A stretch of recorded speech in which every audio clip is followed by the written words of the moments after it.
அதில் நான் அடிக்கடி சொன்னது ஒரு முக்கியமான காரியம். பாஸ்டர்ஸ், உங்களுடைய மந்தையை, உங்களுடைய சபையை நீங்கள் புல்லுள்ள பசும் புல்லுள்ள இடங்களில் மேய்த்து அமர்ந்த தண்ணீர்கள் அண்டையிலே கொண்டு போக வேண்டும். அப்போ தான் நீங்கள் நல்ல மேய்ப்பார்.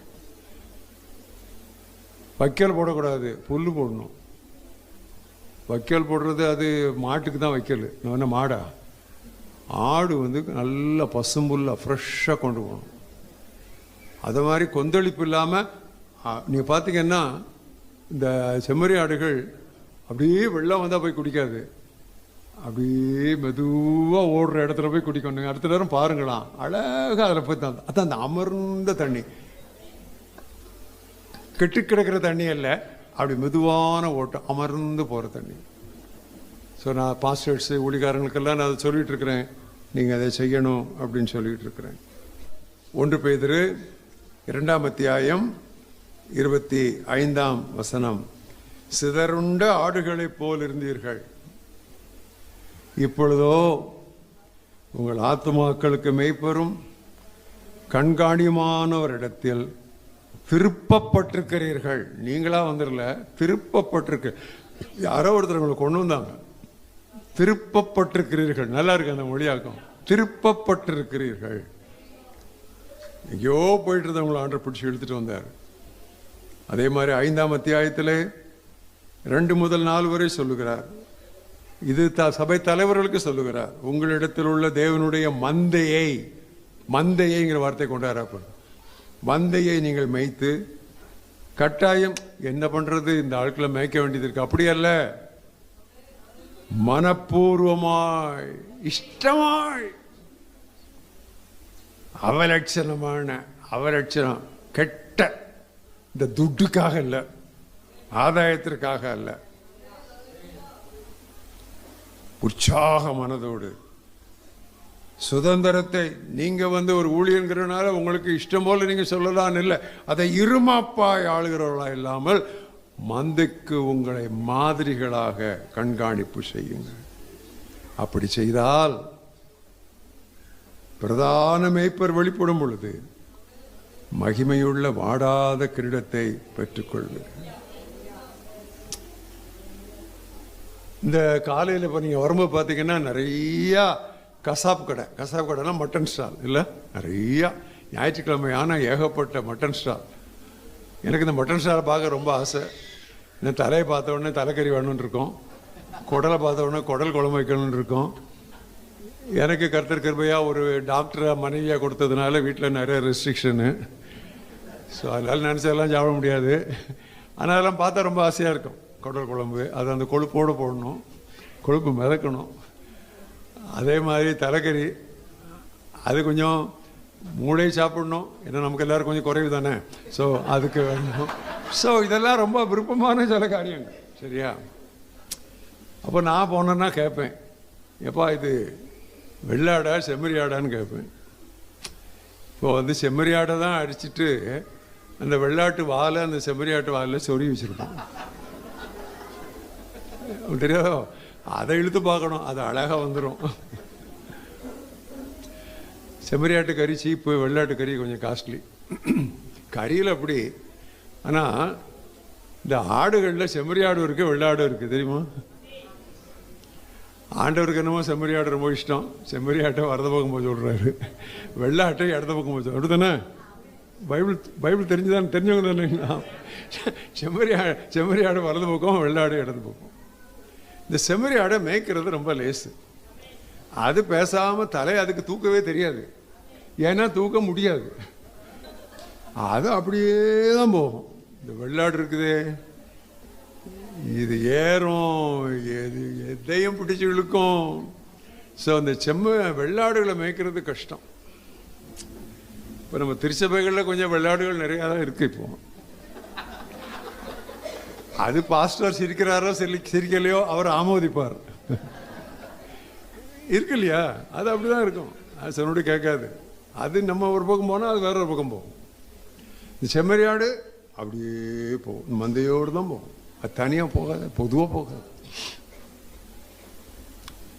கர்த்தர் நம்மை அழைத்த அந்த விதமான ஒரு அழைப்பு நம்முடைய பாஸ்டருக்கும் நம்முடைய சபை தலைவர்களுக்கும் நாம் எப்படி அடங்கி நடந்து அர்ப்பணிப்போடு ஒத்துழைத்து ஊழியம் செய்ய வேண்டும், சபை வாழ்வை மேம்படுத்த வேண்டும் என்பதற்கு இதை ஒரு உருவகமாக அப்போஸ்தலன் பேதுரு மிக அழகாக அவர் எழுதி வைத்திருக்கிறார். அப்போஸ்தலர் யார் எழுதுன்னு தெரியல, எபிரேயர் 13:17 அவர் எபிரேயர் எழுதுனது யாரும் நமக்கு தெரியல, பட் ரொம்ப அழகான சத்தியங்களை அவர் எழுதியிருக்கிறார். எபிரேயர் 13:17 உங்களை நடத்துகிறவர்கள் உங்கள் ஆத்துமாக்களுக்காக உத்தரவாதம் பண்ணுகிறவர்களாய் விழித்திருக்கிறவர்களானபடியால் அவர்கள் துக்கத்தோடு அல்ல, சங்கடத்தோடு அல்ல, சந்தோஷத்தோடு அதை செய்யும்படி அவர்களுக்கு கீழ்ப்படிந்து அடங்குங்க. என்ன பண்றது, இவங்களை மேய்க்க வேண்டியது இருக்கேன்னு சொல்லி அவர் கஷ்டப்பட்டு நினைத்தால் அது உங்களுக்கு ஆசீர்வாதம் அல்ல, உங்களுக்கு அது பிரயோஜனமாக இருக்க மாட்டாதே அப்படின்னு சொல்லி இருக்குது. எனக்கு திருச்சபையில் உள்ள அநேக பிரச்சனைகளுக்கு காரணம் சில முரட்டாட்டமான்றவங்க உள்ள இருப்பாங்க, சில ரிபல்ஸ். அவங்களுக்கு முரட்டாட்டம் பண்ணலை, எதிர்க்கலை சொன்னா தூக்கம் வராது. ஆனால் ஞானஸ்நானம் எடுத்தவங்க, அவங்க அப்பா பேர் ஆபிரகாம் தான், பட் அவங்க ஈசாக்கு இல்லை, அவங்க இஸ்மவேல். மூக்கு மொழியெல்லாம் ஆபிரகாம் போல தான் இருக்கும் இல்லை? ஐசக்கு இனிஷியல் ஏ, இஸ்மேலுக்கு இனிஷியலும் ஏ தான், இனிஷியல தான். இவன் இஸ்மவேல் என்னைக்கும் இஸ்மவேல் தான், ஈசாக்கு என்னைக்கும் ஈசாக்கு. இஸ்மவேலை எத்தனை நேரம் நீங்கள் தண்ணியில் முக்கி எடுப்புங்க, அவன் காஞ்ச பாவியா உள்ளே போய் நனைஞ்ச பாவியா வெளியே வருவான், அவ்வளோதான். புரியுதா உங்களுக்கு?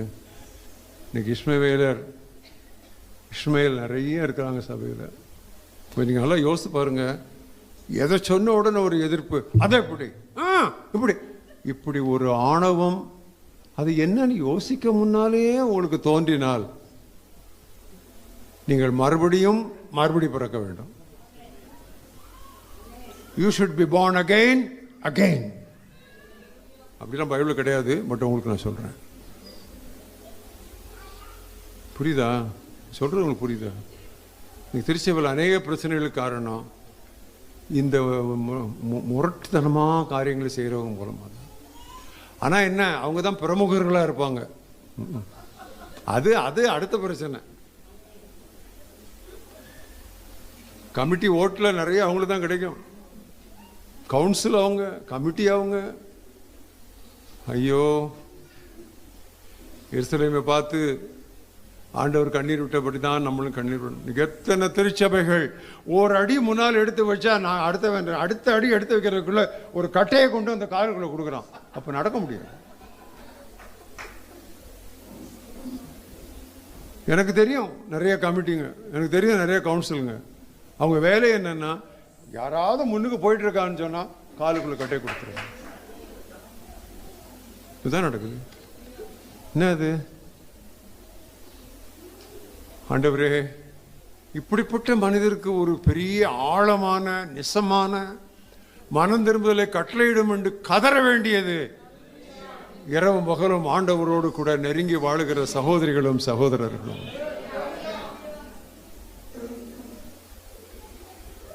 ஏதாவது பாஸ்டர் செய்கிறது உங்களுக்கு பிடிக்கல கொள்ளலை அப்படின்னு இருந்தா உடனே போய் 4 பேரை கூட்டாதீங்க. பாஸ்டர் அவங்களோட கூட நான் பேசணும், டைம் கொடுப்பார். நீ கேட்ட உடனே நாளைக்கே கொடுத்துட மாட்டார், அவருக்கு ஏகப்பட்ட வேலை இருக்கும். உட்காந்து, பாஸ்டர் நீங்கள் இதை இப்படி சொல்கிறீங்களே, இது எனக்கு இப்படி தெரியுது, இது ஒரு மாதிரி இருக்கு, try to sort out the differences.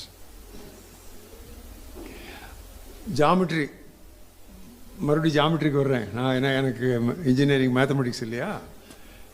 ஒரு வட்டத்தை 2 விதமாக பிரிக்கலாம். எப்படி பிரிக்கலாம்? வட்டத்தை எப்படி 2 விதமாக பிரிக்கலாம்? ஒன்று ஒரு கோடு போட்டு ரெண்டாக பிரிக்கலாம், அல்லது வட்டத்துக்குள்ளேயே வட்டம் போடலாம். இந்த சபைகளை நடக்கிறது இந்த ரெண்டாவது வழி. ரெண்டா வெட்ட மாட்டாங்க, உள்ளேயே இன்னொரு வட்டம் போடுவோம். புரியுதா? புரியுதா? புரியலையா? ஏறிடுச்சா? ஏரியலையா? ஏறிடுச்சா? ரெண்டா வட்டத்தை பிரிக்கிறது தான் தெரிஞ்சிடும், பிரிச்சுட்டான் அப்படின்னு. இவன் உள்ளேயே ஒரு வட்டத்துக்குள்ள ஒரு வட்டம் போடுவோம். நடக்குதா? அதுக்கு எதுக்கு ஆமேன்?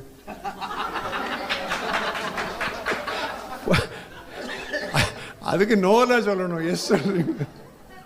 பரவாயில்ல, நீங்க உங்க ஆவியை அவச்சிடாம பாத்துக்கங்க.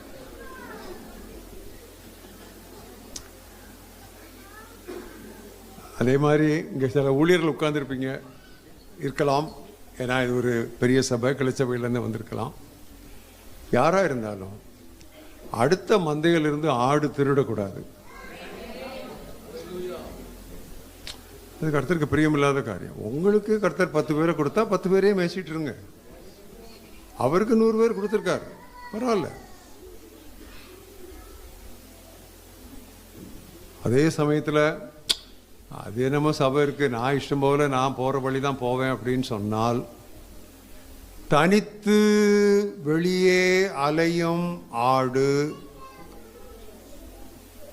சீறி எழும் ஓநாய்களுக்கு எளிதில் இரையாகிவிடும். Lone sheep will become an easy prey for the ravenous wolves. கூடி மட்டுக்கும் அந்த கூட்டோடு சேர்ந்து இருக்கிறது எப்பவுமே நல்லது, சேஃப்டி.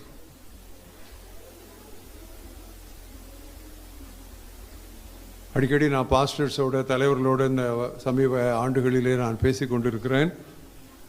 அவர்களுக்கு நான் அடிக்கடி சொன்ன காரியம், குறிப்பாக ஜூலை மாதத்திலே சில முக்கியமான தேவ மனிதரோடு கூட ஒரு நேர்முக காணல் நடந்தது. அதை பற்றி உங்கள் பாஸ்டர் சொன்னார். இன்டர்வியூ எல்லாத்துலேயும் வந்துச்சுது, எல்லா டியூப்ஸ்லேயும் யூடியூப்லேயும் வந்தது.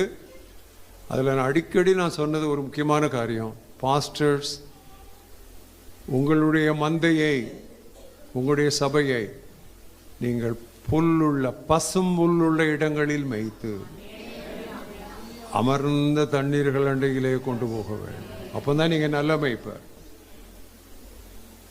வைக்கல் போடக்கூடாது, புல் போடணும். வைக்கல் போடுறது அது மாட்டுக்கு தான் வைக்கல், என்ன மாடா? ஆடு நல்ல பசும்புல்ல ஃப்ரெஷ்ஷாக கொண்டு போகணும். அது மாதிரி கொந்தளிப்பு இல்லாமல்.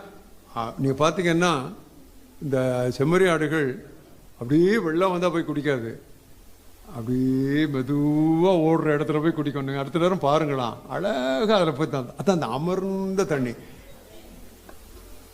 கெட்டு கிடக்கிற தண்ணி அல்ல, அப்படி மெதுவான ஓட்டம், அமர்ந்து போகிற தண்ணி.